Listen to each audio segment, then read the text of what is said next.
guys, it's Saki. 皆さんこんにちは、Saki です。In this video, I'm gonna introduce you guys Kentaro Yamada. He reclaims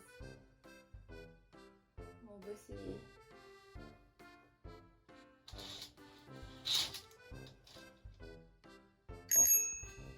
Now he reclaims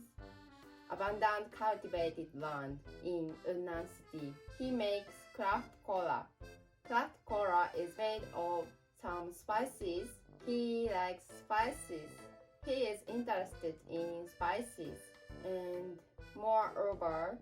he thinks deeply and clearly. I think he is so clever.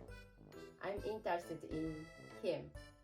この動画では山田健太郎さんという方を紹介します。山田健太郎さんは大阪府出身で島根県の雲南市に Iターンしてきた人です。雲南市で耕作放棄地を開拓してスパイスを育てたりお米を育てたりしています。山田さんは過去にいろんな経験をしてきて、その中でスパイスに興味を持ってそのスパイスを使ったクラフトコーラを育てていたり、コーラを育てていたり、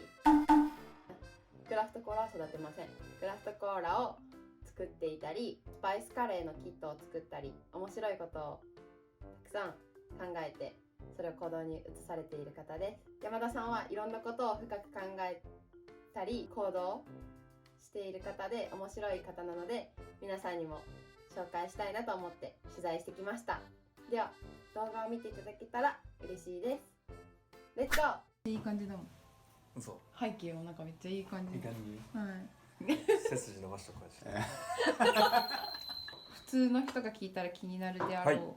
なぜ雲南市でみたいなところ。なぜ雲南市ですよね。出身は大阪府で、大阪府豊中市ってとこで、で大学で東京に出て、大学5年間行ったから1年ダブって、だから大学の5年間と社会人5年間東京にいて、そこから雲南市っていう感じで、で経緯はココイチでカレー食べながら話してたのが大体の社会人から農業するまでの流れで、もう一回言っときます。もともとなんか農業に興味があったというかは社会問題に興味があって、だから社会問題を世の中いろいろどうなってんだろうっていうのもあって、世界一周をしてたっていう経験があって、で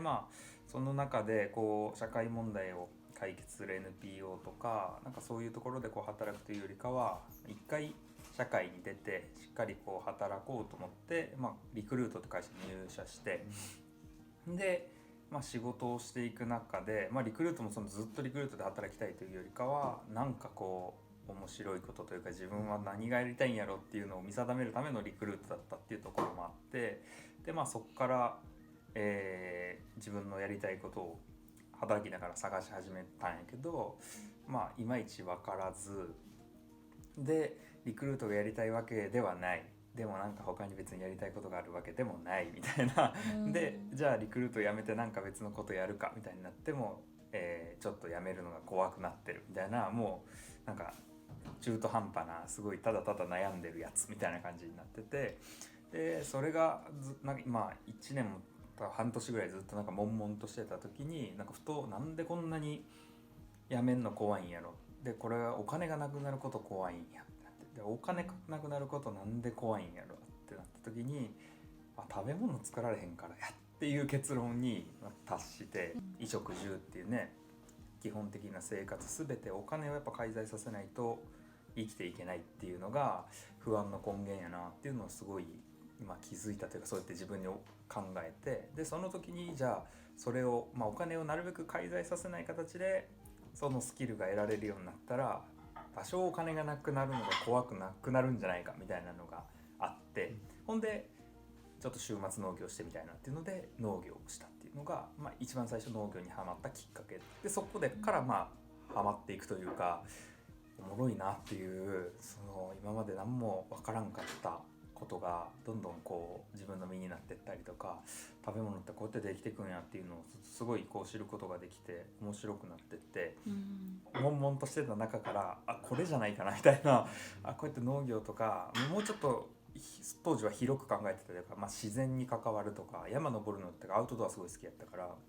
自然に関わる仕事とかなんかそういうのが自分のやりたいことなんじゃないかなと思い始めてた時ぐらいに、雲南市の大東町の今自分がやってる畑の近くにある宮内屋という会社の代表の小倉健太郎という方がおられて、そういう人は大学の時の知り合いっていう感じで、311の東北の地震があった時の、ボランティア、その1年後に行ったんやけど、そのボランティアの時にちょっと一緒になって出会って、で共通の仲いい先輩がおって、でその先輩を経由してじゃないけどお互い存在は知っとって、でちょっと悶々としてるという状況も多分知ってくれてて、で彼がちょうどその宮内屋っていうのを会社として立ち上げてやっていこうっていう風になってる時で、一緒にどうかっていうことを誘ってくれて、で雲南市には全然縁もゆかりもなかったし、いきなり移住っていうのは結構ハードル自分にとっては高いなと思ってたんやけど、でももう一方でこうワクワクする気持ちはめちゃくちゃあるというか、自分がやりたかった仕事にすごい近いし、そういうのをこうフィールドを持って実践している人がいるっていうのは、自分がこう何か始めるっていう時にすごくこう味方になってくれる人だなっていうのもあって、それで一緒にやりたいですと。ただちょっとなかなかいきなり東京から移住するのは難しいですっていう話やから、1ヶ月に1回ぐらい島根に通ってもいいですかっていう話で、ちょっと自分が東京で時間がある時やったりとかできることを東京でやりながら宮内に関わらせてもらうっていう期間が1年半ぐらい続いて、で行った畑の地域の周りの人とかにも結構関わりを持たせてもらったりとか、みんなすごいよくしてくれて、ずっとお江戸の人って呼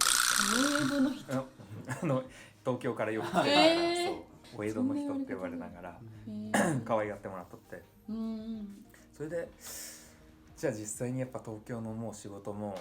落ち着いてきたというか、やっぱもうこれがやりたいわけではないなっていうのはすごい見えてきてたし、そうやって移住ってなった時にやっぱ雲南市に行きたいなっていうふうに思って、それで移住をしてくるっていう、そういう経緯で雲南市に行き着いたって感じですね。といきなり来たわけじゃなくて、なんかちゃんとこう経緯があって、そう全てにおいてやっぱビビリやからこうね、下準備というかこうちょっとこう探りの期間がやっぱあって、その期間を経ていろいろとこうお世話になってる人とか顔見知りの人とかできてって、ここやったら移住できるなっていう感覚やったりとか、ここに住みたいなっていう前向きなもちろん気持ちも生まれてったって感じだよね。大学生はどんな大学生だったんですか？大学生はほんま友達がいないぼっちの大学生だよ。関西のね、カンカン同率とか、阪大とか、大阪で完結するようなところに進学するような高校やったから、東京にこう一人でなんか一人暮らしをしに出たりとか進学するっていう人が物理的にあんまいなかったっていう、別にそれできなかったんじゃなくてみんなやらなかっただけやねんけど、